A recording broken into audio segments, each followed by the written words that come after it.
कहते हैं कुछ रातें ऐसी होती हैं जब आसमान भी काला नहीं बल्कि खून सना काला लगता है।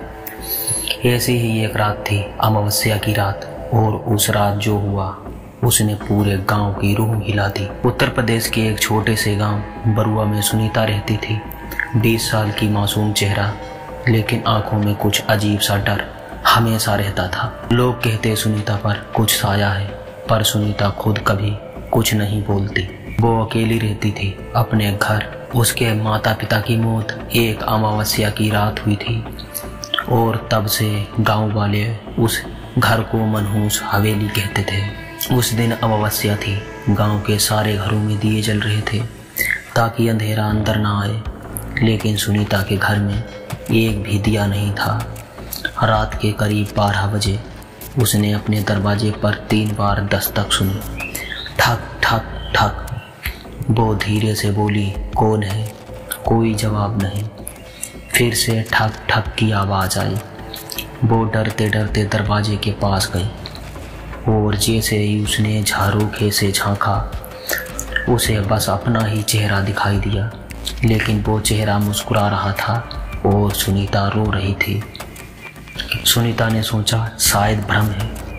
वो वापस कमरे में गई और आईने के सामने आई। आईने में उसका चेहरा धीरे धीरे बदलने लगा। आंखें काली, होंठ नीले, और चेहरे पर वही मुस्कान जो उसने झरोखे में देखी थी। आईना अपने आप हिलने लगा और आईने से आवाज़ आई, अब तेरी बारी है सुनीता। वो चिल्लाई, कौन है? कौन बोल रहा है? लेकिन जवाब आया, जिसे तूने अमावस्या की रात जलाया था। सालों पहले जब सुनीता के माता पिता जिंदा थे, गांव में एक तांत्रिक आया था जिसका नाम था भैरवनाथ। भैरवनाथ ने अमावस्या की रात सुनीता के घर में हवन किया था। उसने सुनीता की माँ को कहा था, तेरी बेटी में एक अधूरी आत्मा जन्म ले चुकी है। माँ ने उसे रोकने की कोशिश की, लेकिन उसी रात आग लग गई और सुनीता के माता पिता उसी घर में जलकर मर गए। गांव वालों का कहना था सुनीता के अंदर वही अधूरी आत्मा बस गई है।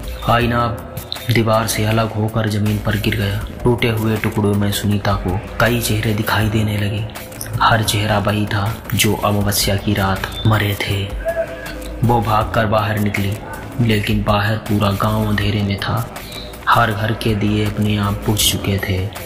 आसमान में काले बादल और बीच में एक लाल चांद जैसा गोला जो खून की तरह टपक रहा था। सुनीता दौड़ती हुई शमशान तक पहुंची।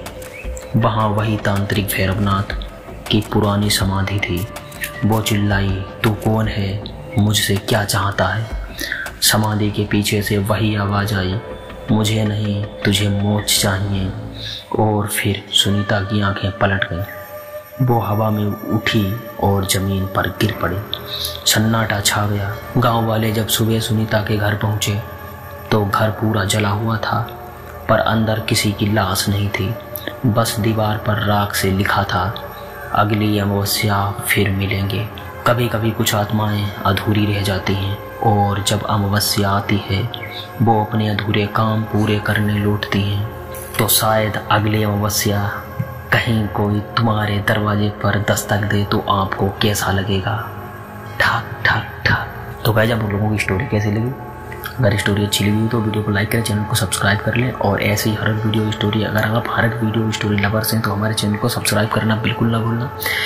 बेस्ट स्टोरी हमारे चैनल पर आती रहती हैं। तो मिलते हैं नेक्स्ट वीडियो में इसी मौसम के साथ। जब तक देखते रहिए संतोष सरताज।